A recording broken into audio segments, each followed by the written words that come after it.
Yes, yes. Hello, it's your boy, Eduardo Jackson, CEO, founder, creator of the Cinema Draft Game, where daily fantasy sports meets the movies. It is my pleasure, it is my privilege to introduce a good friend of mine. First time Potter, long time non listener. We hope to change that tonight. It's the CEO of Personality on a Page, resume builder extraordinaire.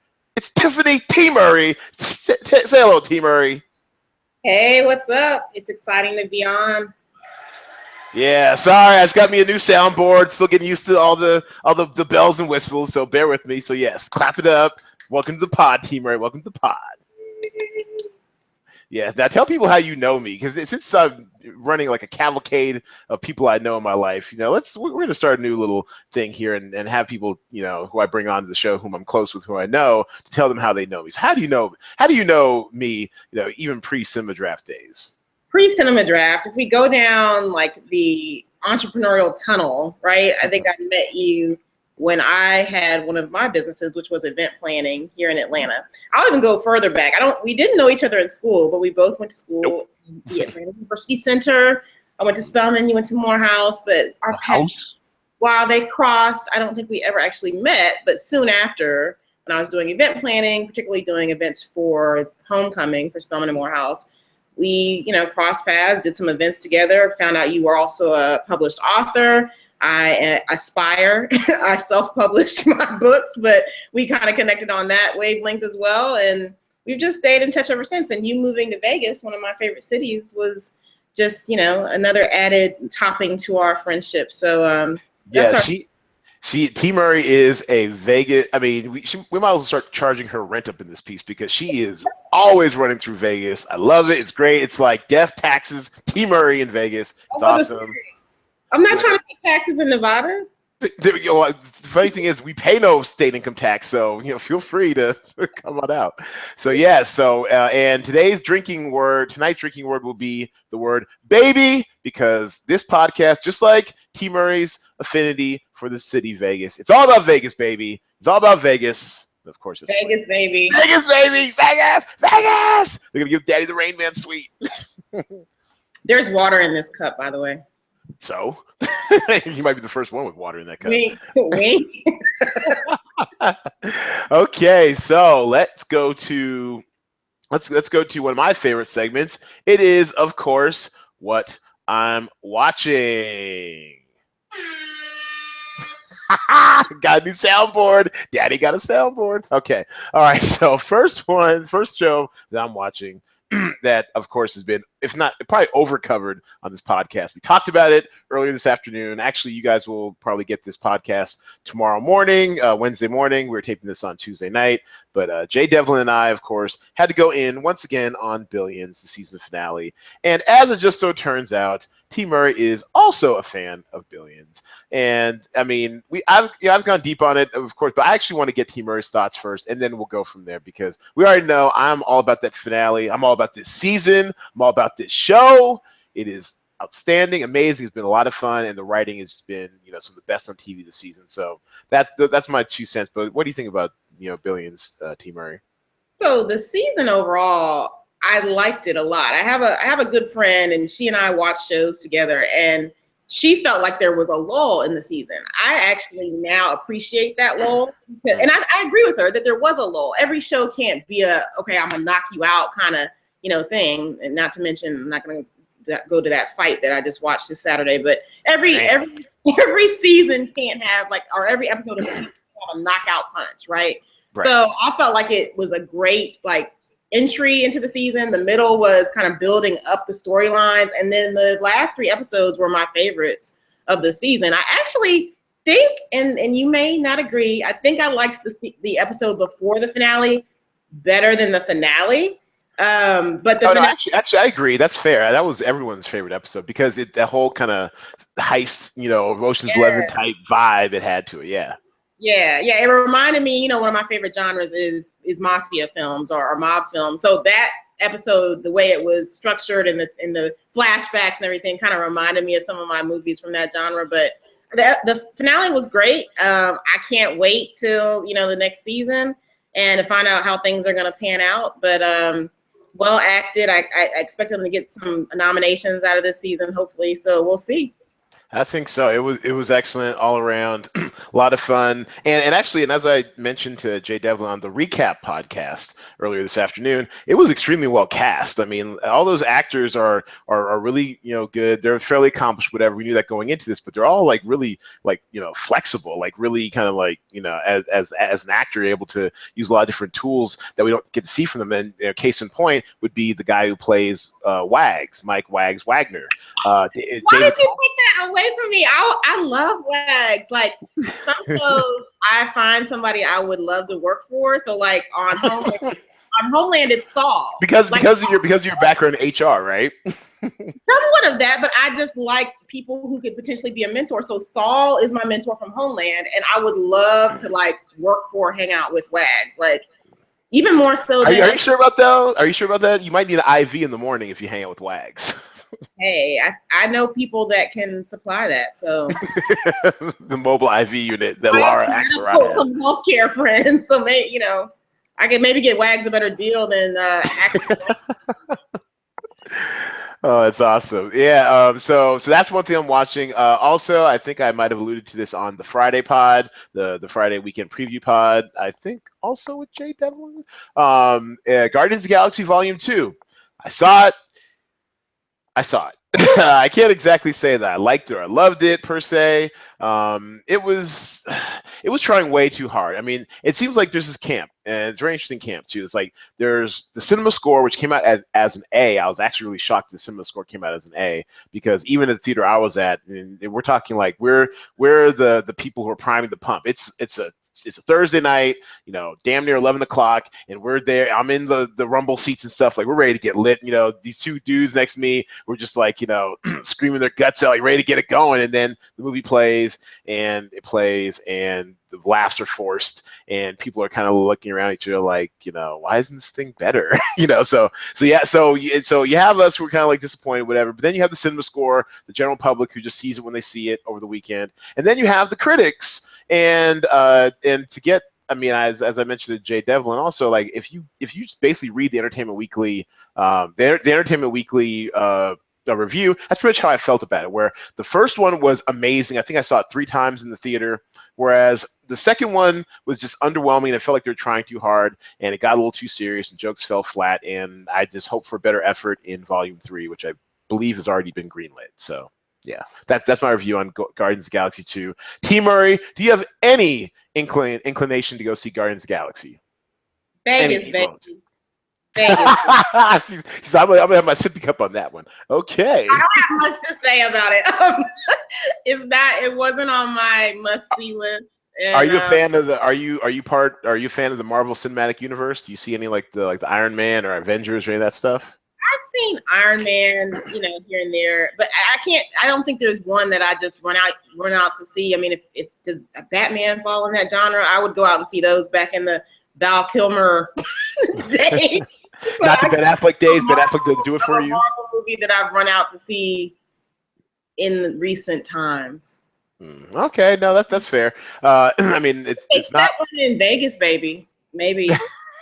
Obviously, I want what's in this cup. I'm parched. I need more water.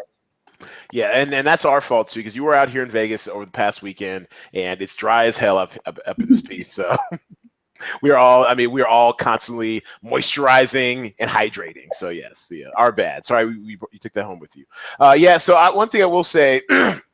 One thing I will say about Guardians of the Galaxy Volume 2 is that, and this is mostly for playing purposes, I expect it's going to have like a pretty steep drop in the second weekend, at least 60%, because I just don't, feel.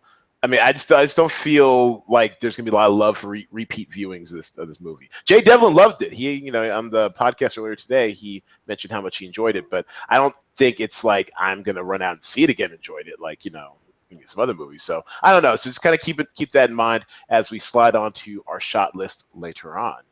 And of course, I mean, like everyone else who watches TV, or at least watches TV live, I'm on that Empire shit. That is what else I'm watching. It is.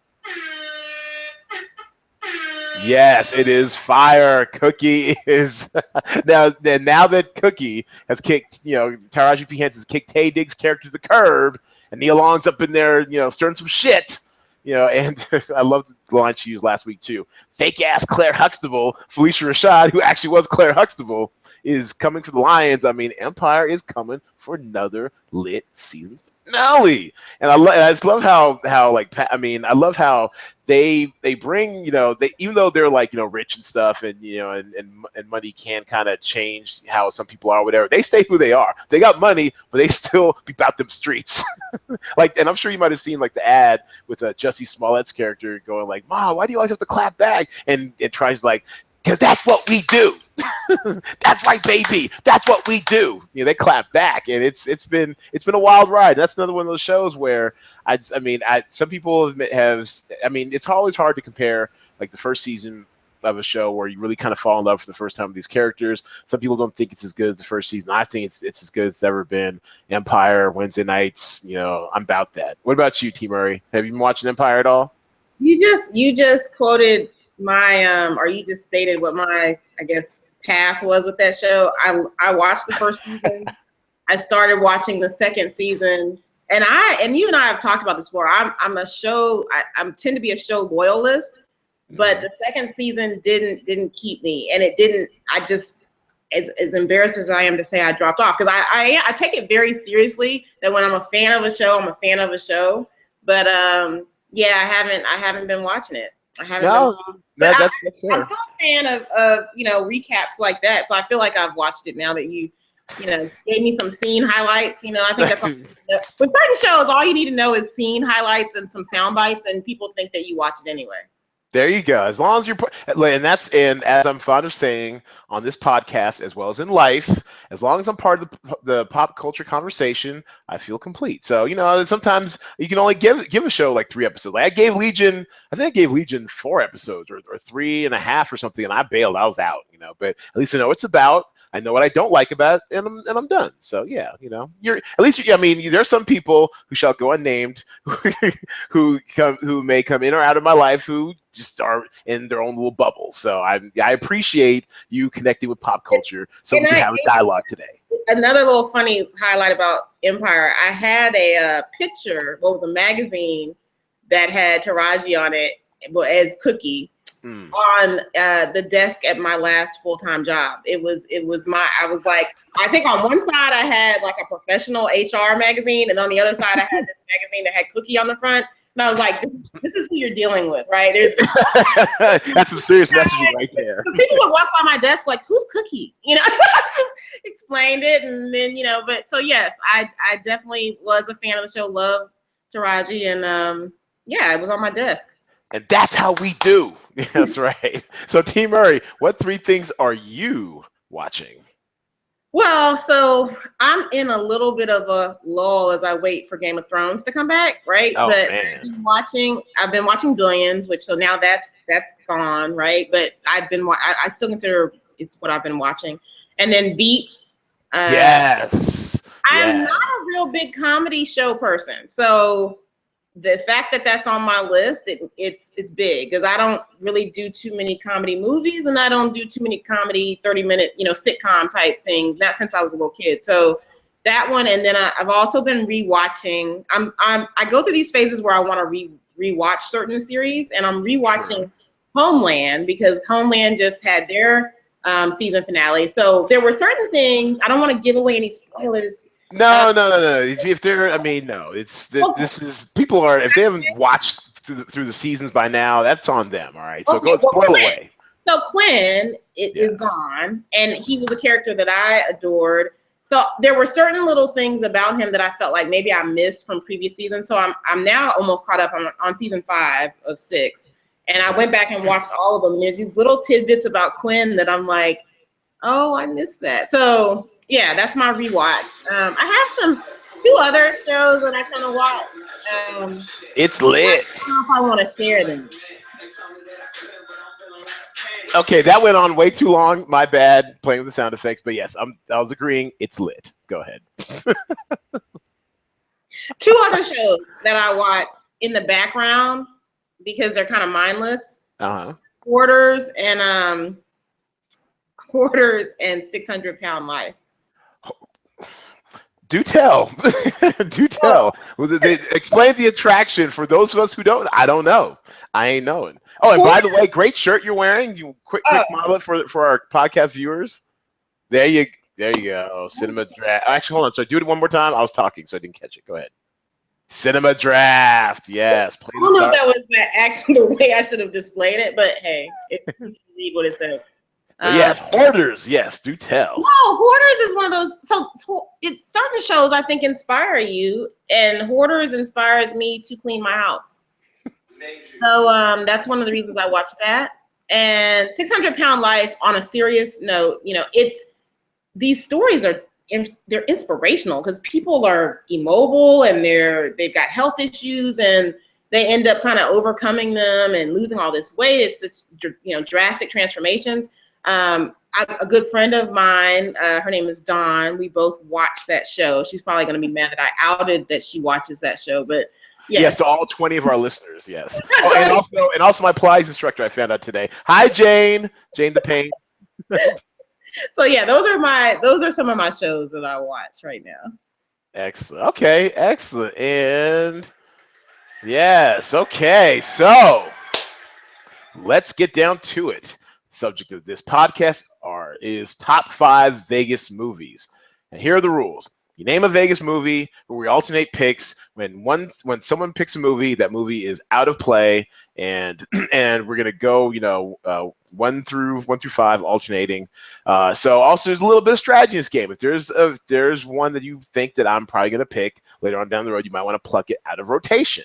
I don't know. So since you are a lady and new to the podcast, we'll be nice and ladies first. You shall get the first pick of your Vegas movie. Vegas, baby. That's right, baby. So first movie that I'll pick is Casino. Yes, yes. Hold on. Let me see if I can. I'm. There we go. The Vader. Yes. All right. Let me see if I can screen share this IMDb. So go ahead. Tell me about Casino. What is it you like while I get this screen share up and running for the Well, viewers. it's based in my, favorite city or second favorite, one of my favorite cities. And then of course, Robert De Niro, Sharon Stone, and Joe Pesci. I mean, there's really nothing else that needs to be said. They are phenomenal in that movie. There's Robert right there. Yeah. Yeah. I love the movie. It's one of those movies I can watch repeatedly. It is not a happy ending movie, of course, but and I also like that it's somewhat based on some true, background of Vegas. So again, it's just always been a favorite of mine, and I had to name that one first because I figured you would name it at some point as well. So that's an excellent pick. That's definitely an excellent pick. I think about was not Casino. Yeah, well, think about Casino and also all these, a lot of these Vegas movies that are like historical. This is historical fiction.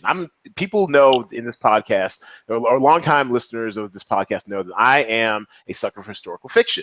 And so when a movie like that comes by, I mean, when it is based in some truth or in the beginnings of Vegas, whatever, I'm in. I love it when movies create a world, and that's what. And so, just a quick aside, quick cultural cul-de-sac. I should probably hashtag or brand that.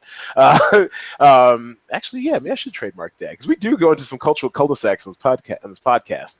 But one of the cultural cul-de-sacs we had in this afternoon's taping was King Arthur because I saw a sneak preview of it last night, and it was great. I enjoyed it, and I love when they build a world. Like Guy Ritchie really does a good job of building a medieval world that it's medieval, but he does it in Guy Ritchie style. So like his montages are very Guy Ritchie and little kind of hyperkinetic, and he has this one, the little like the Spike Lee cam almost, where you can almost see like up close, the cameras, doing like a point of view type thing stuff. And that's like how when they really create a world, build a world. And so that's what historical fiction really does for me. Like when you take me to a time period and you do it well, I'm in.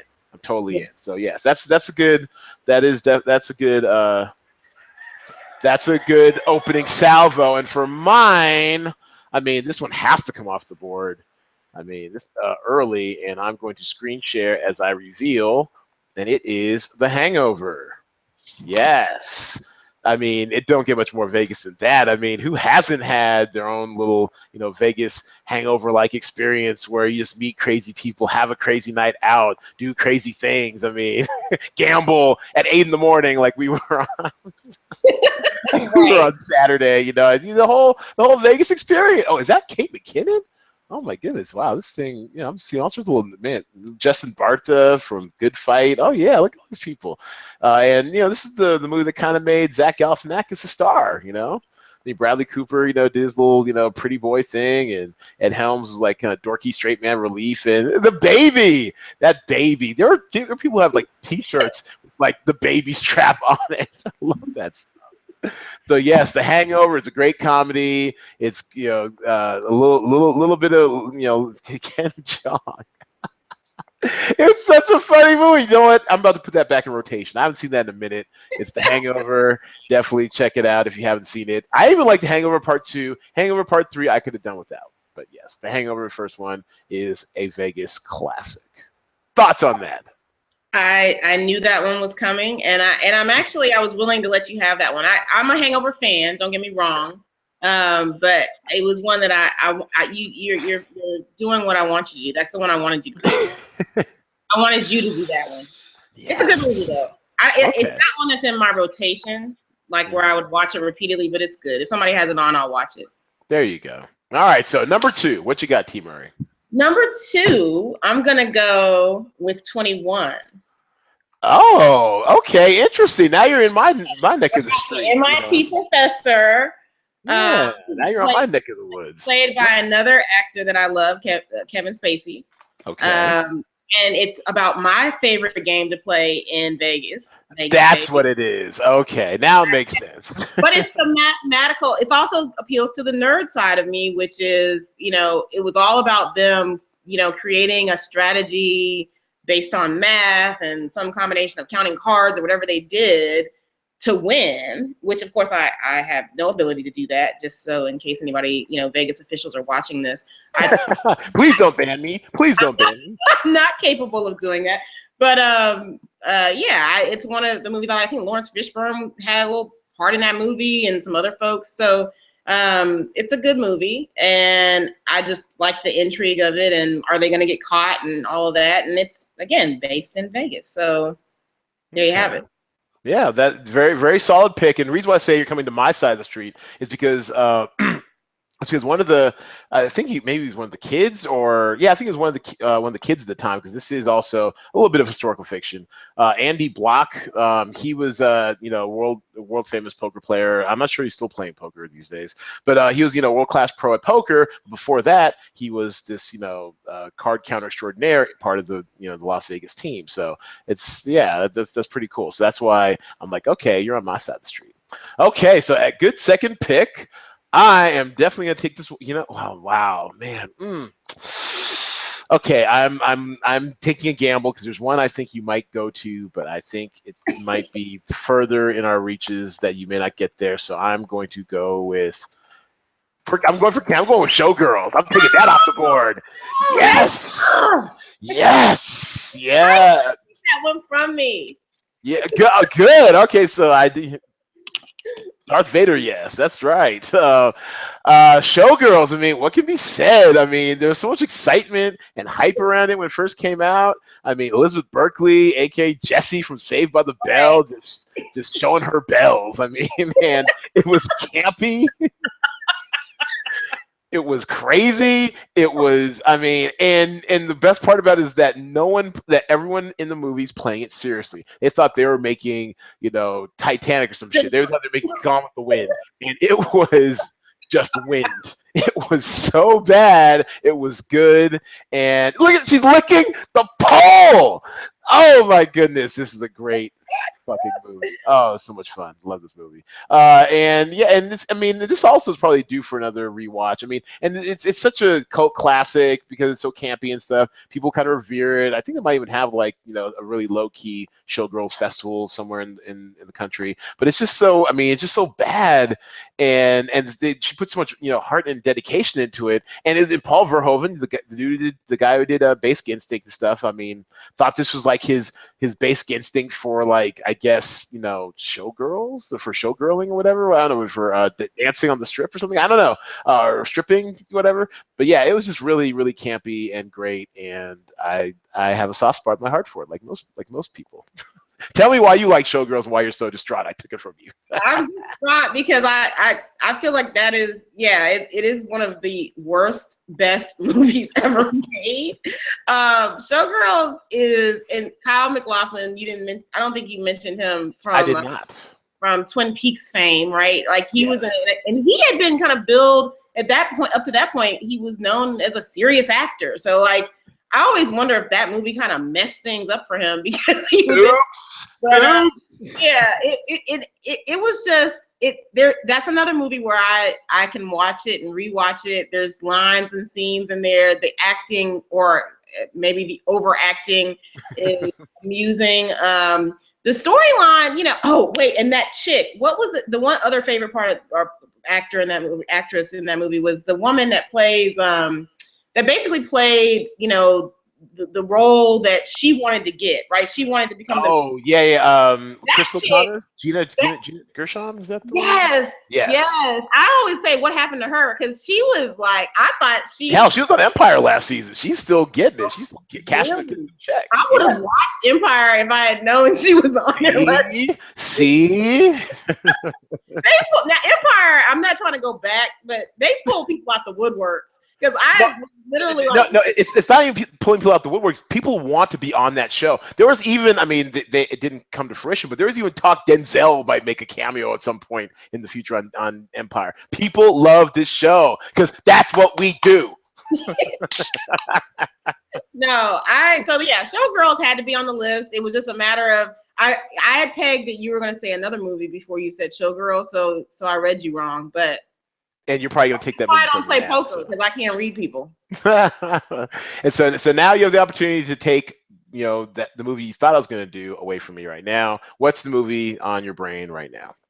Well, I'm not gonna, there's a movie that I know would need to be said, but I'm not gonna say that one because I wanted to say Showgirls. So instead, I'm gonna go with Rat Race, another comedy. Okay. Have you heard of it? Are you familiar? I've heard of it, but believe it or not, I have not seen it. A Las Vegas casino magnate. So yes, this movie is about, I think it's 12 or 14 people, and they're all in a casino. I don't remember if they stage it in a real casino, like a real named one, or they make one up in the movie, but they get called up and they get invited to go on this race. And the winner gets something, but what's really happening is all these rich people are in the hotel betting on who's gonna win the race. Okay. So it's like they think they're gonna win something, but it's really all these people, these rich people in a room watching them on film and betting on who they think is gonna win. Oh my God, I have seen this. Mr. Bean is in that movie. It's one of the funniest. Again, I'm not a comedy person. Anyone that knows me, I'm really not a comedy person. It is one of the funniest. If you have not watched that or never seen it, you need to watch that movie. Based in Vegas. That was my little secret. I was like, I don't know if he knows about this one, and I was saving it for last. I barely remember seeing this. I kind of blocked it. That was when I was seeing a lot of movies. Like I was reviewing movies, I think, and I think I did see this, and I kind of blocked out my memory. Okay, yeah, Rat Race. Okay. It's hilarious. No, for real. Yeah, like, look when it was released too. It says join the race August. August, if for people who don't know, is probably like the low key dumping ground for a lot of Hollywood movies, because like September is just a wasteland. Nobody really saying anything good in September. But like late August, I bet this joint was released late August. Damn it, late August. They like we just need to kind of get this out there. It might be big, it might not be. Oh man, okay, Rat Race. That's interesting. I would be curious to know how much it made? It made. I don't know that, but I think it's one of those cult classics. It's one of the, like, people know that movie. Well, good thing, box office is our business here at Cinema Draft, and ask and you shall receive. Rat Race made $56.6 million opening gross of 11.6 million, and it was released in the second half of August, August 17th, 2001. Welcome to the dumping ground of summer. All right, okay, all right, that's cool, that's legit. All right, so my third film. The question: Were you gonna? Did you think I was gonna do Ocean's 11? No, but I'm gonna do Ocean's 11. I totally forgot. I'm an idiot. Yes, Ocean's 11. Thank you. Oh, how did that get to the third pick? That's heresy. Oh, thank you. I was gonna do something else, but thank you. Oh, we've done 5. We've already done 5, so it's actually no, it's not. No, it's we each have 5. Oh wait, I don't think I have a nut. We each have 5, so you're through 3, and this is my third. Thank you so much, Oceans. As a matter of fact, no, y'all need to see my face because I am ecstatic. She just gave up on Oceans 11. Look at this. Yeah, she gave me Oceans 11. All right, yes, all right. So I'm gonna share my screen on this Ocean's 11 joint because yes, that of course. What was I thinking? Oh my God, that is. I mean, that's just a great, just a great overall movie. Period. How did that escape my radar for a second? I'm tripping. Yes, Ocean's 11. Danny Ocean, George Clooney at his most Clooneyest, Brad Pitt at his most pittest. An up and coming Matt Damon. I mean, he was famous. He was a bit of a star, whatever. He had Oscar nominations, but he was kind of like the third wheel, the kind of the young pup, the young up and comer in this movie. Had Andy Garcia, just smooth and sinister. It was a Terry Belvedere. Oh my goodness, yes, this fucking movie. Bernie Mac, may you rest in peace, Bernie. Oh man, Bernie Mac and all those Bernie Mac. I mean, this was just, I mean, a great piece. A great feat of Hollywood casting and able to get all these stars in there playing probably working for some sort of scale, playing all kind of equally just kind of sharing the limelight or whatever. I mean, Don Cheadle's up in this piece playing with a British accent, Brasher. I mean, it's got heists, it's got it's got excitement. I mean, the heist is the thing. I mean, the heist was excellent. The vaults and everything, and the architecture of Vegas and stuff, and the Bellagio fountains and all that. So it's probably the most Vegas-y modern movie that's out there. Thank you, T. Murray, for slipping up. I appreciate you. I cede the floor now to you. I don't know what to do here. I was thinking we were alternating. No. We'll talk. We'll buy yourself some time and talk a little bit about the Ocean's 11. I mean, if you must. What are your favorite memories of Ocean's 11? I think I don't. So I don't know if the whole movie was based in Vegas, but I think look how suave that dude looks. God damn, you're a suave-looking dude, George Clooney. Go ahead. I'm gonna go with I believe part of this was about the magicians. Now You See Me, I think, was the name of the movie. Oh, you have a new movie for it. Okay, so okay, cool. So you have a movie for us. Now You See Me. Yes, that was fun. I enjoyed that movie a lot. I didn't. Yeah, it was better than I thought it was going to be. I mean, was it? It clearly wasn't my topic, but I feel like they end up in Vegas and they make stuff disappear and shit. So yeah. Wait. So you said you haven't seen it? No, I have seen it. I went to I saw it in the movies up in DC or up in Bethesda with a friend of mine when it came out that summer or whatever, or whenever it came out. And I remember there were scenes in Vegas and they made stuff disappear and it was entertaining. It's not something I would necessarily go watch again, but it should be in there because it's got some flat, Vegas and magicians. You think of that, so yeah. Yeah, and also, I mean, it was a fun movie. I enjoyed it. I think I was still reviewing movies, or I was reviewing again movies back then. I think I gave it 3 reels. I was a little surprised they did like a sequel. I didn't think it was. Me too. I was too. Yeah. Yeah, I didn't think it needed a sequel either, but they did. Yeah, and Dave Franco. This is when he was starting to kind of come up a little more in the game. I mean, he's starting to get his money. Michael Caine, Morgan Freeman. Yeah, those guys are the GOATs. Okay, so that's your fourth movie. My fourth movie is, of course, Leaving Las Vegas. It's not a pretty picture. It's sad. It's actually kind of depressing, but it's but definitely kind of tears at like or shows you a little bit of the underside, the underbelly of Vegas. Not even like in a seedy, stupid way, like that dumb movie Sleepless that Jamie Foxx shot out here, which was definitely shot on some Nevada, Film Commission tax credits. But it's more like just how, for all the glitz and glamour of Vegas, it's. I don't want to give too many misconceptions. Vegas, actually, I like to refer to as like Marietta, Georgia. Once you get off of the Strip, it's just like any other suburb in America to an extent.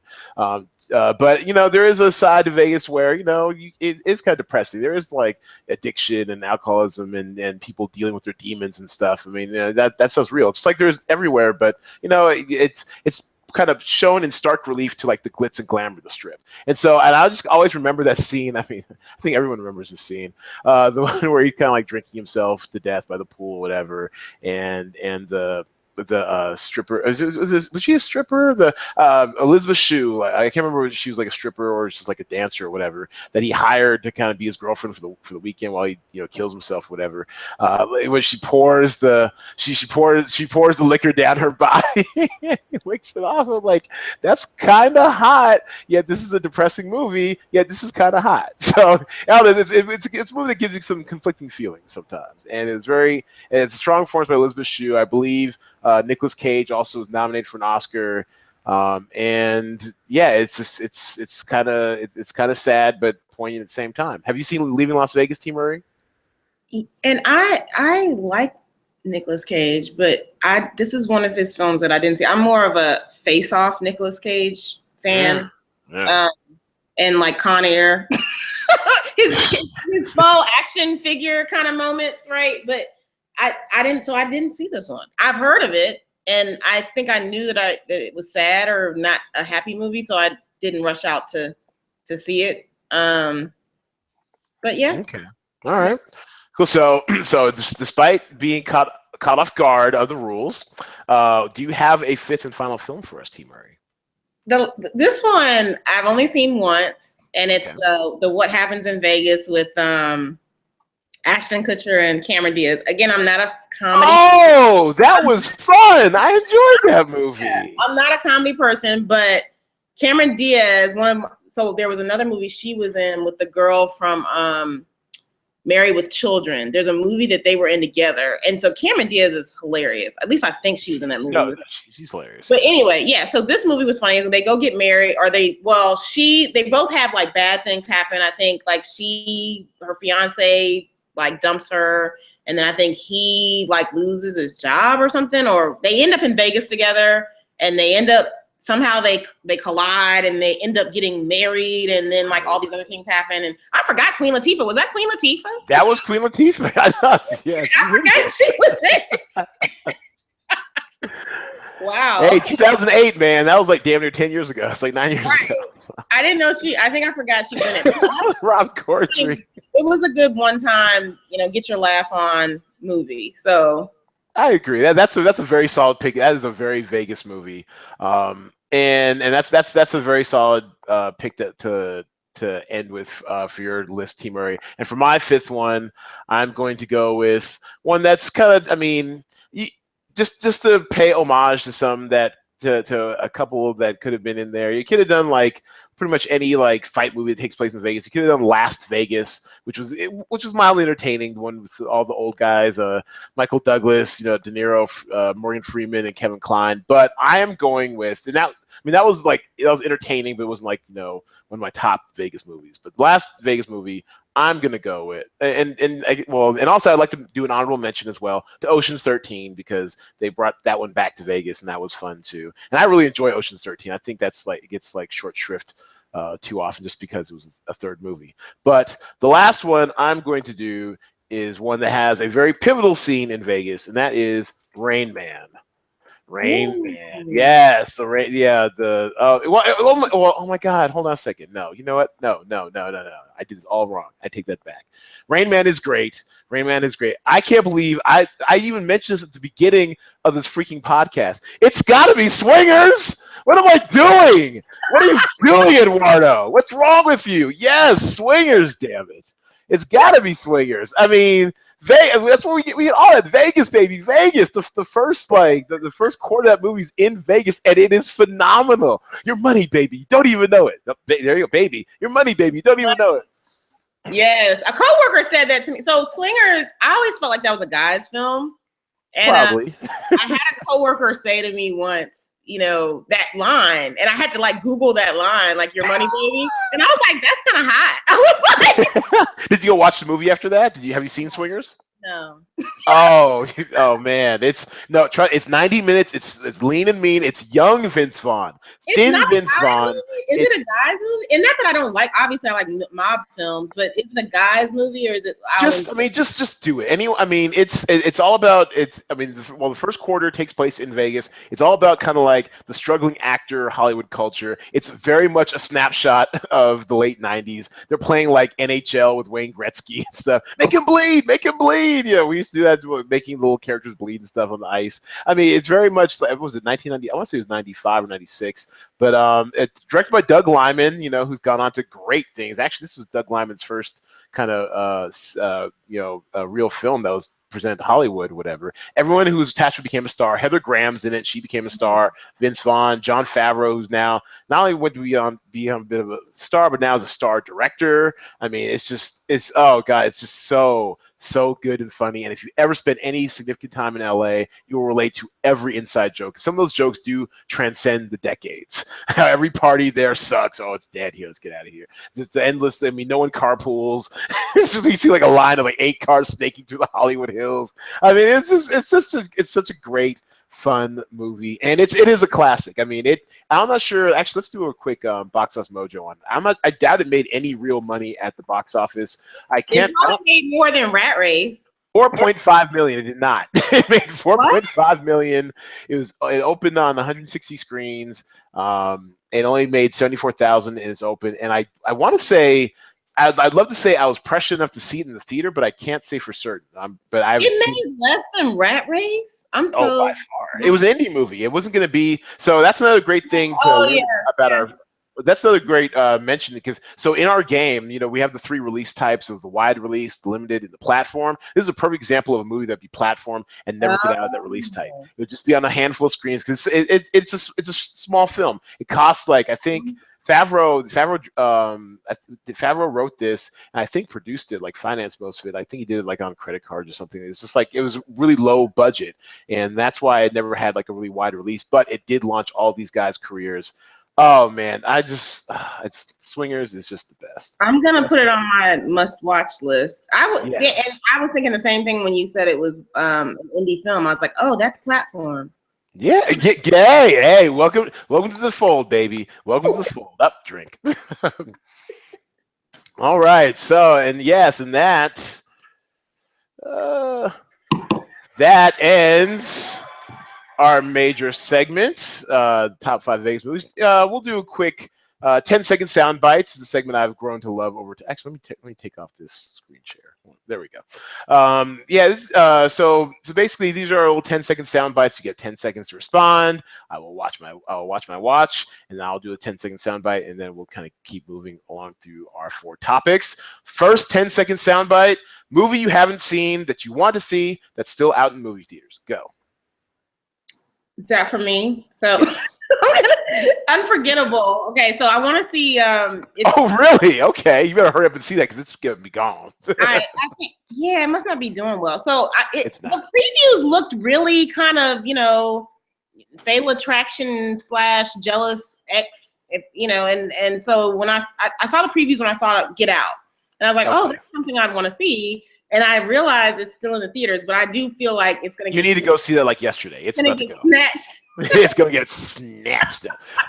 The movie I want to see is Free Fire, although I'm pretty sure it's already gone because it really did nothing. There were a lot of high hopes for it, and it was like a one-location type shoot, and Brie Larson, Oscar-winning Brie Larson's in it and all that sort of stuff. It's probably already gone. But one that actually is in the theater, probably out here in Vegas, is this movie called Slight. Jacob Latimore as like a magician who actually might have superpowers. So I'm looking forward to that. And that one also is not performing well, as those of you who put Slight on your call sheet can attest. Not doing well. Okay, summer movie coming up that you're most excited to see. Go. Wonder Woman and or King Arthur. So I Yes. like period piece. One of my favorite period piece movies is Elizabeth with now I can't think of her name. Not Kate Blanchett. Kate Blanchett. Yeah, is one of I love that movie. Okay. So anything from that genre, 10 seconds is up, I'm sure. Yeah, that's right. Okay, good. And I would say, and you know what, you kind of stole mine, but yes, Wonder Woman. I mean, I'm all about Wonder Woman. They're finally amping up the ads, and it looks lit AF. All right. Okay, so what's the trashiest show you're currently watching? The Real Housewives series, and I'm not. It's on my DVR, so I haven't like I've only Do been. you have a particular city that you like? I like Beverly Hills and Atlanta, and Okay. Atlanta has gotten a little bit hot for the listeners. Phaedra lost her job. Right. Phaedra was fired. Okay, like And so. everybody knows Phaedra. Everybody knows. Yeah, I used to like when she said that. So, but you know, she's always been. What do they always say? Shady boots. Yes. So I'm not totally shocked, but yeah, so that's the trash TV because I want to catch up on exactly. I need to go back and watch some stuff, but I've watched that reunion segment. So Okay. And then I would say, I guess also it's in the Real Housewives family. It's Real Housewives of Potomac. They're starting to get a little trashy. It's funny thing is they purport themselves to be a little bit classier for whatever reason, but no, they're still pretty shady. I haven't watched Sundays. So I'm sure some dirt goes down, but they've been growing on me. It's in their second season. Okay, so and then last one, and I'm sure you've seen the trailer. If not, go see the trailer. Are you as excited for Girls Trip as I am? I included it in our summer movie preview, I think a couple weeks ago, as one of my top 3 movies I'm looking forward to seeing this summer. Girls Trip. It's a booty hole. Are you excited about that as much as I am? So obviously the last movie I saw, which just made me sad, was Get Out, and so that was also a preview during that movie.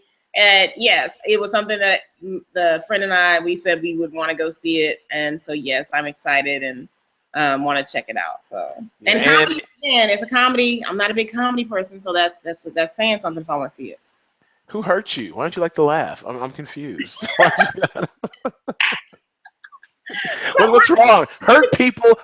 Laugh. Let laughter into your life. It's because my humor. If you watch Rat Race, you'll understand. My humor is very specific. It's that and Veep. It's like it's got to be like so. There's certain humor that I'm just like that's not funny. Like, but okay. Campy, I think I like campy humor. Maybe that's why I think Showgirls is funny because those campy. Okay, all right, that explains it. All right, no judgments, judgment-free zone here. We're in the trust tree. We're in the nest, they like to say on SportsCenter. Okay, so, and of course, I'm excited for Girls Trip, obviously. But the thing I'm really interested in most seeing is just how they execute the concept of like a Girls Trip type movie, because as I've mentioned in previous podcasts, G Nice and I were up for doing like a bachelorette party type of Girls Trip type movie way back in the day when we were working screenwriters, whatever. So I'm really excited to see one finally make it to the screen under the stewardship of Malcolm D. Lee. Yes, that's Spike's cousin and the guy who brought us the Best Man series. Which, of course, I'm sure if Jay Devlin's listening to this, makes him smile from ear to ear. He loves the Best Man holiday, which of course just makes me love Jay Devlin even more. Okay, so let's get to it. What is Cinema Draft? I'm still just pressing buttons over here. Okay, there we go. So what is Cinema Draft, damn it? It is the fancy sports version of the movies, but instead of drafting athletes from teams, you're drafting actors from movies. And how their movies perform at the North American box office will earn points for your call sheet of actors while competing against others for fun and prizes. So the better their movies do, the better you do.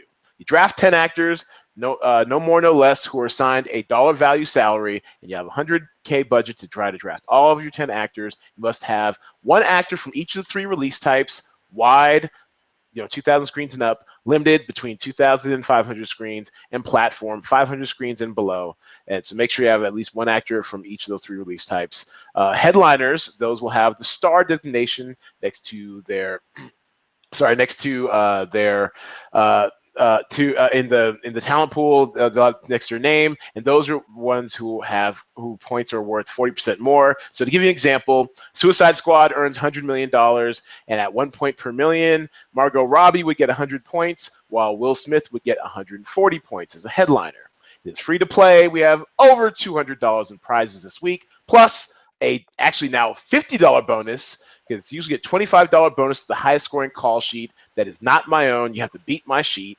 Since no one beat my sheet last week, at the highest scoring call sheet, thank you, last week, then we actually roll over the $25 bonus into the following weeks until someone can beat my sheet. All right, so we have a $50 bonus out there, which actually would top any of our prizes. So go out there and do a really good call sheet. We are still in beta test mode. It is open and live. Games start every Thursday at 10 p.m. with Theater Lock, which is locking in the release types for each film, set at 6 p.m. Pacific time. Okay, so let me actually go do a screen share and take a look at the talent pool for this week, and we'll get into what we call the A list, and these are definitely some actors you will want on your call sheet this week. And of course, it's probably going to be another repeat of Guardians of the Galaxy. This could be the week where you may want to look into possibly. Does math work out? Actually, the math does not work out. But you might be able to do one headliner and one. No, the math doesn't work. Anyways, so you're definitely going to want to have at least one headliner from Guardians of the Galaxy. It debuted at 146 million, 145 and some change million last week and last weekend. And so with estimated 50% drop off, I think it's going to do a 60% drop off. You're still looking at like 87 million. So or actually 87. Actually, I'm bad at math. 145. You're looking at like 70 million plus. Let's put it that way. So that's those 70 really crucial 70 really crucial fantasy points with the headliner bonus. You're actually looking at 98 points. I mean, it's kind of hard to make up even at a third of the budget. At 30,300 for Zoe Saldana, who is the cheaper of your two headliners. I don't know, man. I want to believe in this film. No one else is believing in this film, but I am all about King Arthur. That's my other A-list actor I would select. Jude Law is the cheaper of the two headliners at 17,900. King Arthur: Legend of the Sword. Like I said, I had a great time. People who were watching the movie had a great time. I think the early tracking is way off. I think I've been seeing numbers out there in the 25 million. I mean, that just sounds too low. The marketing's everywhere. Everyone knows about it. I think word of mouth will be great for this film. I anticipate a cinema score of A or higher. As we kind of know, cinema score does help bump movies over the weekend from Friday to Saturday. So I don't know. I just have a feeling about King Arthur: Legend of the Sword. It's definitely going to get you even if it comes at the low end at 25 million. As a headliner, if you just do one headliner, that's 35 fantasy points. So go ahead and get you a headliner from King Arthur: Legend of the Sword. So we already know, T. Murray, you're not interested at all in Guardians of the Galaxy, but do you think you might see King Arthur this weekend? That is I like Jude Law, and I think that. Quick cultural call. Did you see The Young Pope? Have you seen The Young Pope? So while the reason I was talking slow is my brain was I was trying to and reference that show. Yes, I watched The Young Pope. I'm actually like 3 episodes from it's one of the shows I haven't finished yet because I was recording it. Okay. But I like him. He's grown on me over the years. So I would Guardians I would just pick based on the fact that it did so well. Sure. Then isn't Snatched coming out too? Snatched is coming out, and that's also, I mean, so just to give you some insight on some of the tools we use in this game, there's a site called Box Office Pro, and they tend to come out on Wednesday afternoons with like their estimates of how a movie's going to do. And I mean, sometimes they are off, but generally they're using insider tracking data that people in the industry use to kind of track these movies. So they more often than not, they're generally around the mark on what they expect movies to do. So when they come out, so for example, what was it, analysis? I think it was last weekend, the weekend actual record pay. Well, so last weekend when they did Actually, I can't find it right now. But anyways, they come out Wednesday afternoons with their estimates. So it'll be interesting to see what they come out with this, because I thought it'd do pretty well. The marketing's everywhere. It's a really good comedic pairing with Goldie Hawn, Amy Schumer. Amy Schumer has a good track record in the movies now, thanks to Trainwreck. So I thought it'd do a lot better than we think, but it doesn't seem like people are checking for it. I mean, it really doesn't. So it'll be interesting to see what how it plays out. Are you looking forward to seeing that possibly in the next couple weekends? You know what I'm going to say, because that's a comedy. Oh, that's right. Sorry. Never mind. We're not here to movie shame you. No movie shaming. I'll probably wait for that to come out in like Netflix or on HBO. But so I have a question, because I know we were talking about one of my favorite actresses a minute ago, Cate Blanchett from Elizabeth. Okay. Yes, we love Cate. Yes.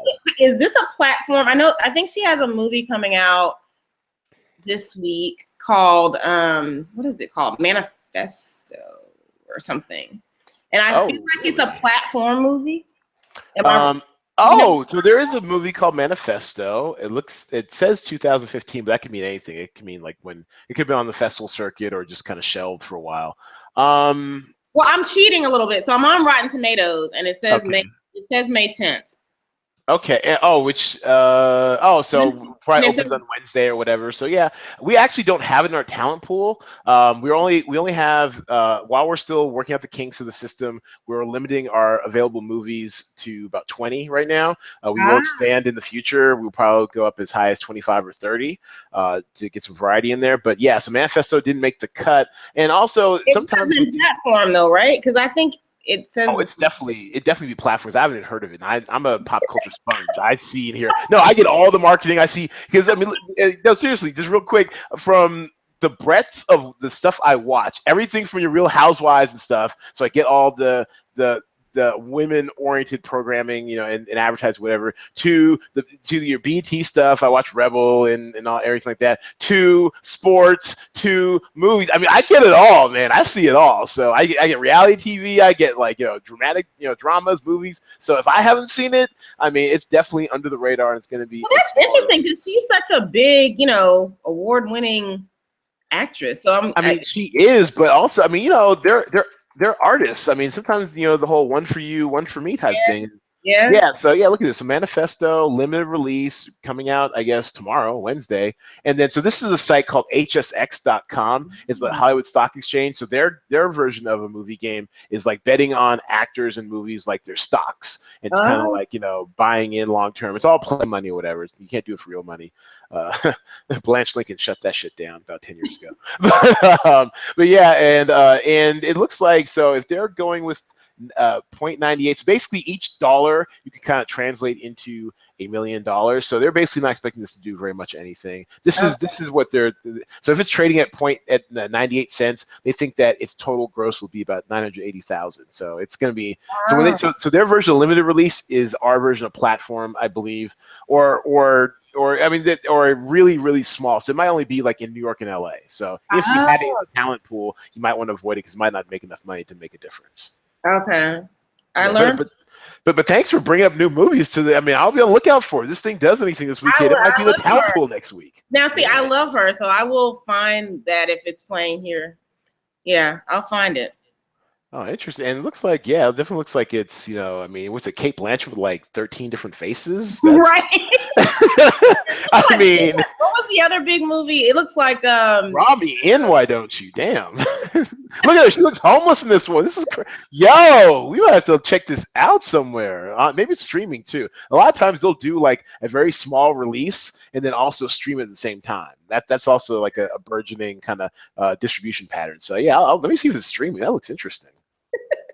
Yeah, okay, go ahead, T. Murray, adding value to the Cinema Draft game. Go ahead. I try. Okay, it looks like a movie about the multiple personalities. What was the M. Night, his movie about the Split? That movie was. Did you see that movie? That movie was good. I saw it on the plane. I saw it on my plane to Vegas. Nice. Yeah, that was crazy, wasn't it? And that actually did really well in the game too, because it was. I mean, it was wide release, but it came out the box and performed pretty well for like 4 or 5 consecutive weeks. So co-starring, these are some values you want to keep your eye out and be on the lookout for.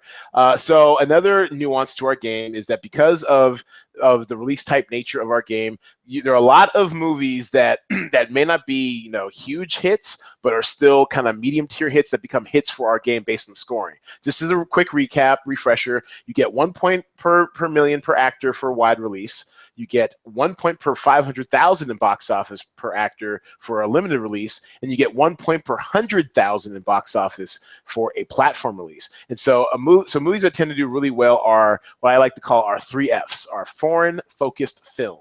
And that is one like. And so, a perfect example would be this one right here, Meri Pyari Bindu. Never heard of it, neither have I. But all I know is that it is from the glorious subcontinent of India. Bollywood is debuting worldwide day and date, May 12th, and actually I don't even have a hard count yet. Let me check Box Office Mojo real quick. I don't think we have a count yet on the screen count for it, but if that sucker's on like 200 screens or up, I might just stack that sucker. It is, they don't even have screen counts out yet for next weekend. So it's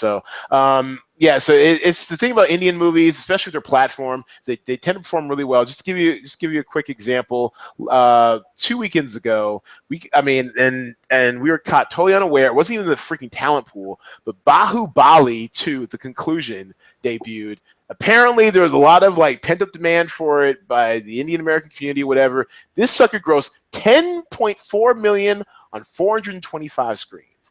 That shit did 24,000 per screen, which is double another foreign-focused film, Had to Be a Latin Lover, which is on almost 3 times as many screens. So this is if this had been in the talent pool, you're looking at 104 points for your average actor, and for a headliner, you're looking at 145.6 points. I mean, we probably could have had our first 1,000-point call sheet if that had been in the talent pool. So we're always on the lookout for our 3Fs because they tend to deliver in the first 2 weekends. So we're putting Meri Pyari Bindu up in there.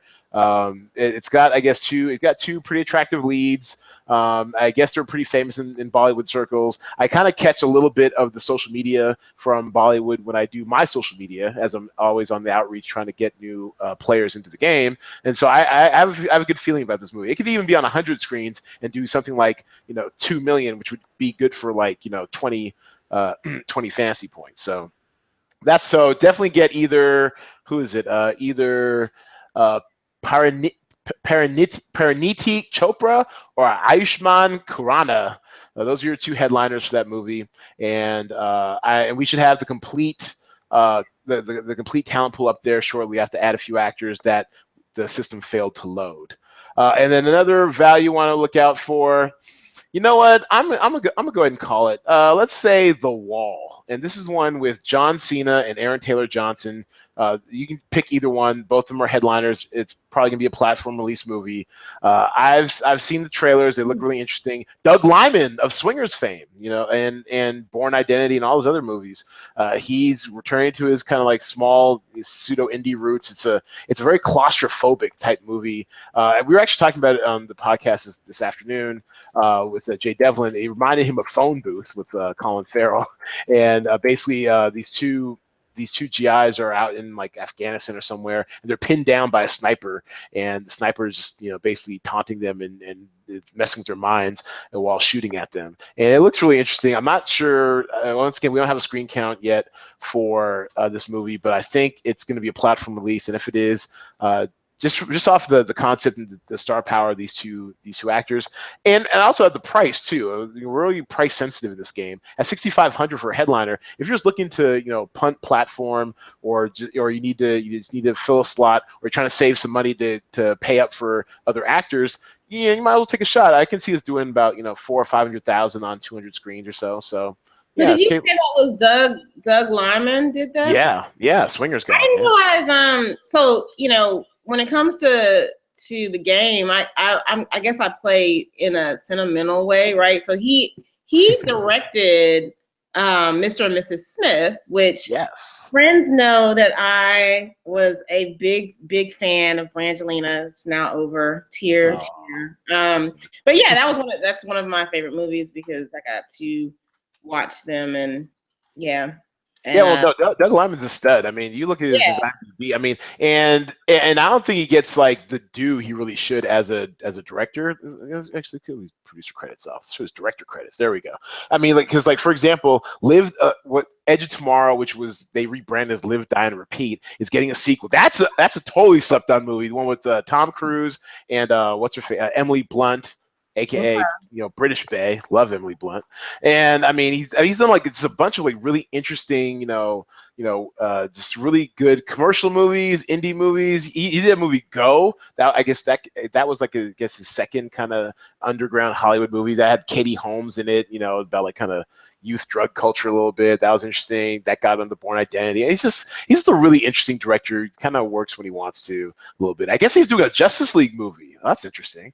He's doing a Justice League movie. I guess the second one, because Justice League is coming out in November with your Wonder Woman and the Ben Affleck Batman and Jason Momoa. I know you're about that life. Playing Khal Drogo playing Aquaman. So right. so I guess this will be I guess Justice League Dark might be the sequel to that. I don't know. So yeah, so he's got an interesting filmography, Doug Lyman. He's a Yeah.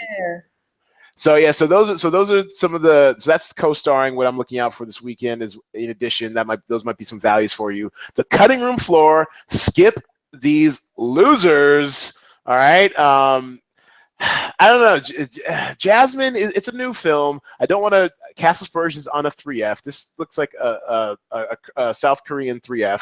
It could be on more screens than 50. I haven't gotten a screen count, but I haven't heard anything about it. I don't know if it's supported well enough. I kind of came up with a theory on the spot talking to Jay Devlin this afternoon. Actually, this afternoon's podcast might have been one of our best podcasts in a while, because as for a strategy standpoint, because he asked me like how we kind of figure out which 3Fs are going to perform, and I kind of came up with a theory on the spot where in Indian and Bollywood movies tend to do pretty well because, I mean, it's a subcontinent of 1 billion people over there, and they have family and friends in the United States, and I'm sure people in the United States from India or of Indian descent, may, and then people who just like Bollywood movies, you don't have to be Indian to like Bollywood movies, do keep up with that industry, so that when they do release a Bollywood movie over in Hollywood in the United States, they kind of bum rush to go see it the first couple weekends. So, but when it comes, I said, so basically going off population size, I said, so if a movie comes to South Korea,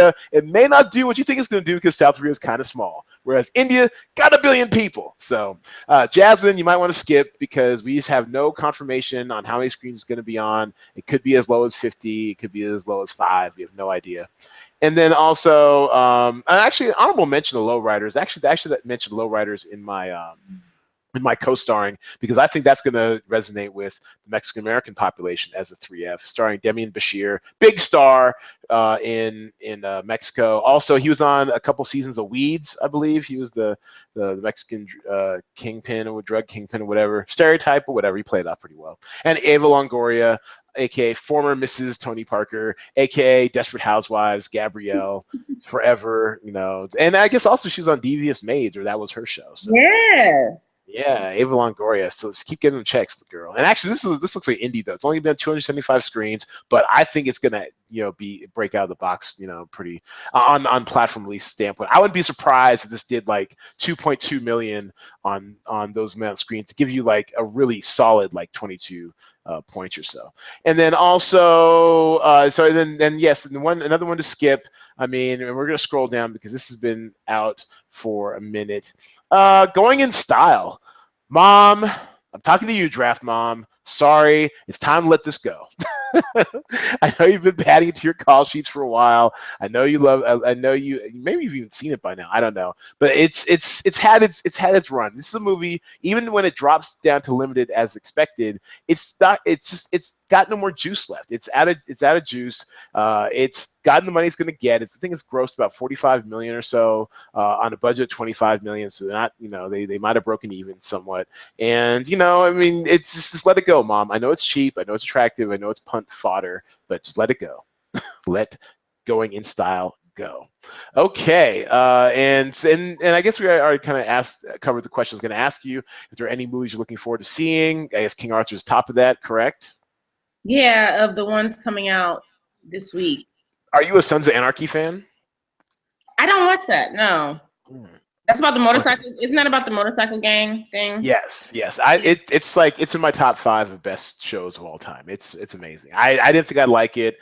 All props to former podcast guest Lolita Files. Thank you for putting me on game because I never would have known without you.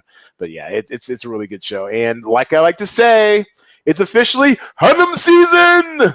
Charlie Hunnam in the house. King Arthur, get you some. It's great. Okay. And okay. So yeah. So let's make a sheet in real time, T. Murray. Let's get you in the game. Put the pressure on me. Yeah. So all right. So we're going to. So since I have, are you actually on Cinema Draft? Can you go to Cinema Draft and sign in? We'll and you share your screen, and we'll help you make your very first call sheet. How about that? I think we're gonna have to wait. Cause so I tried to log in earlier, and You forgot your password? difficulties. Yes, I did, and I don't know that they reset. I messaged you this earlier. Oh, I missed that. I'm sorry. I was like taking a And nap. I don't know if I probably did get the email, but I hadn't reset password. There you go. But yes, so let me see. Yeah. Go ahead and try to get that together. And while you're doing that, I'll talk about our over under. This week our over under. I think I'm gonna adjust this for my notes too. I'm gonna adjust a little bit downward. Over under King Arthur. I originally had it at 60 million. Hell, I will take 40 million. I'm tired of people hating on this movie. Haven't even seen it. It's fun as hell. I think it's definitely gonna hit 40 million or not. What do you think? Over under for King Arthur 40 million. And this is gonna be our Twitter poll, which will have pinned to our Twitter profile at Play Cinema Draft. King Arthur over under 40 million. What do you think, T. Murray? When I'm in the midst of, I'll just say over because I'm in the midst of trying to log in. All right, fair enough. Our results from the last poll, Guardians of the Galaxy 2, I think the over-under was at 140, and Guardians of the Galaxy got us 145 million. So the overs had it and were correct at 89%. 89% of you all chose over. So congratulations. Dap yourself up. You guys picked correctly. Okay, so you know how to screen share, T. Murray?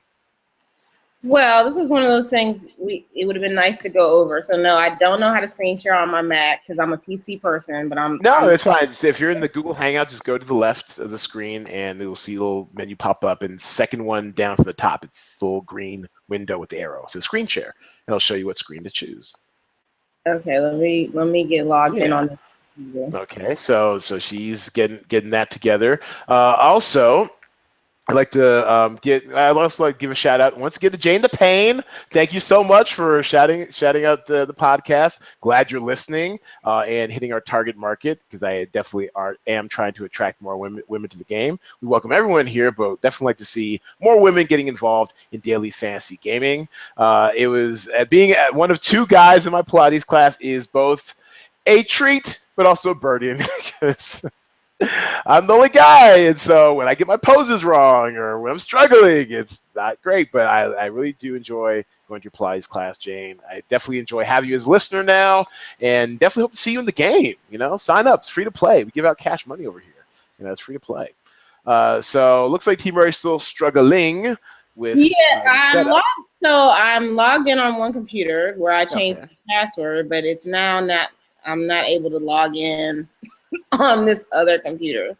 Are you okay? So that's all right. We will actually. I will bring up. Let me share my screen. A call sheet. Let's just maybe go through because I don't want to. Absolutely. So, and actually, we will use. Let's see. I will set this one, and we will use my alter ego, Denzel Flossington. All right, he should be working from scratch. Oh, there we go. There we go. Denzel Flossington. That's like one of my test accounts. Okay, great. And we'll get you the feature presentation. I already have 4 players registered. We appreciate all of you guys. The usual suspects, Michael Vellante, Ring Balls, both part of the group chat. Hey, if you're looking for great strategy and side bets and a great little culture around the game, definitely check out our Cinema Draft group chat. And now we're in it. Okay, so a great strategy that we like to use is a concept called stacking. We get this from the DFS world, where basically you find a movie you like that you think is going to perform pretty well, and you stack that sucker. To begin with, pretty much we'll take this out of the way. Let's take Zoe Saldana from Guardians of the Galaxy 2 because we know that'll be the top movie of the weekend. We can probably count on about maybe 98 to 105 points from there. But after that, I mean, I guess can we stack both? Yeah, I don't think we can because 38.9 with 8 slots left. Yeah, it's less than 5,000. Our minimum price is 5,000. So you can't get both headliners. You can't do it. You can't do it. So I think, what do you think about King Arthur? You think, I mean, you say it's going to go over, right? So I think we should get a headliner from King Arthur, right? I would. Okay, so that brings us up to 51,800 remaining. Okay, and actually, let's headliner stack these guys because 2 of these might actually even equal 1 of these. So now we have 33,000 left. We got 7 slots. I'm kind of bad at math, but I do believe that's a little bit over 5,000 left, maybe. No, that's not. No, that's 4,000. Damn, we can't headliner stack these guys. Okay, all right. So we have Guardians of the Galaxy, we have King Arthur, and now we let's start looking towards some of the platform releases. I do think Lowrider is going to do some business, so let's take a look here. Yeah, you know what? I'm gonna go on the hunch. Let's go with the hunch. Let's stack Lowriders. Let's get our headliners first. Demian Bashir and Ava. Lovely Ava Longoria. And then let's start at the bottom, work our way up. 6,500, Montse Hernandez, Pandy Suicide, that can't be your real name. 6,600, Yvette Monreal, okay. And then I think we can do Gabrielle Chavaria. There we go. 1, 2, 3, 4, 5, 6. Okay, so now, and actually, we might even be able to get one more in. Tony oh man, I cannot speak tonight. Tony Revolori. There we go. And so this gets us 9 actors, I believe. All right, and then we need 1 limited release. Oh, and now we're out of money. Damn it. Okay, so we need to ditch Tony, and we need to get a limited release actor. Who's basically either 6,000 or 5,000 because we basically have an average of $5,500 left. So, all right, here we go. Dead Awake. We can probably get a headliner from Dead Awake. Let's get Jesse Bradford. And then we have 5,500 left over. Let's sort by salary. We're lowest to highest. There we go. And so the Wedding Plan, I don't think it's going to do much business. Jasmine, we already said skip that loser. Lost City of Z. Hunnam season. He's in Lost City of Z also. That's why it's Hunnam season. He's in Lost City of Z and King Arthur. Keep getting them checks, Charlie Hunnam. Going in Style, we already said we're going to skip that. So, did you get somebody from Slight or no? No, I mean, Slight is cheap, but it hasn't really been performing, that well. I still think we might be able to get. I think Dead Awake might surprise us a little bit, depending on how many screens it's on. It's supposed to be. It's projected a limited release. We'll only find out, quite honestly, around theater lock. So I think we can probably squeeze in. Let me see if we can afford a headliner from Dead Awake. Yeah, we can. Oh no, we can't do a headliner. But we can probably do another actor from Dead Awake. Let's get. Let's get Natalie Jones. Just kind of jumped out at me. So we got Natalie Jones, and now we have our call sheet.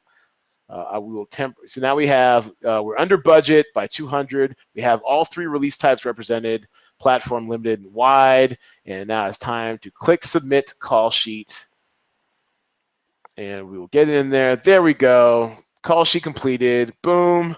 And now we've ticked up by 1 more. We now have 5 registered for the feature presentation. Easy peasy lemon squeezy. You have any questions of the process, T. Murray?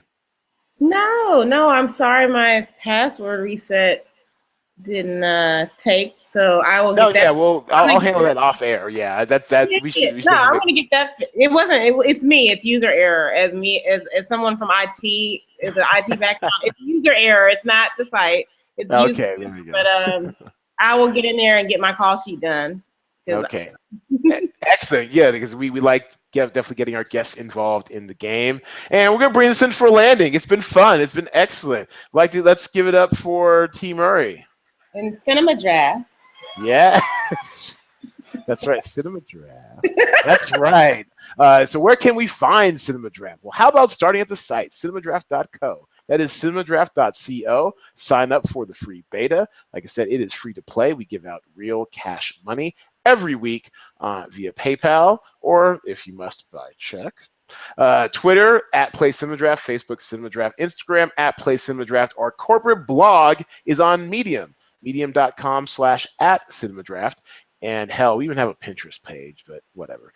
You can also subscribe to the podcast on iTunes, Google Music, SoundCloud, or wherever you get your favorite podcasts. Once again, we have over $200 in prizes this week. The feature presentation awards $46 to the top spot. It holds 40 people and pays the top 8, plus the $50 bonus for a call sheet of the week for whomever gets the best call sheet over our 5 contests. Theater Lock, once again, is at 6 p.m. Pacific time on Thursday. That's when we lock in the release types for the films throughout the weekend, and the game runs 4 hours after that at 10 p.m. Pacific time. Results are usually generally around at Monday evening around 5:30 or so, depending if I have to hand score. Fingers crossed, hopefully not. And T. Murray, plug your ish. What you got going? If you need a new job, want your resume done, want some interview prep, any of that, personality on a page. And that can be your resume page, your LinkedIn page, whatever page you need to, pursue the career of your choice. I even help entrepreneurs out as well. So personality on a page, all spelled out with the on a page part. People always ask about that. And any social media for me is T Murray Online. Twitter, T Murray Online. LinkedIn, T Murray Online. Even Pinterest, Yes. T Murray Online. So T. Murray Online. If you Google T. Murray Online, you find T. Murray Online. There we go. All right. Excellent. It's been a great show. Sad to see you go. it's been a pleasure. Thanks for the invite. I enjoyed it. And I hope your audience likes my little movie picks and commentary. Yes, and we look forward to seeing your picks in the game. And actually, what's your screen name if we're looking out for you? What's your screen name? T Murray Online. Okay, consistent. That's called branding, people. I can appreciate that. I love it. All right, excellent. Thanks for joining us. It's been a great hour. Thanks for everyone subscribing. Tell a friend and tell a friend to tell a friend. And this weekend, or until the next podcast, between now and then, go see a movie or something.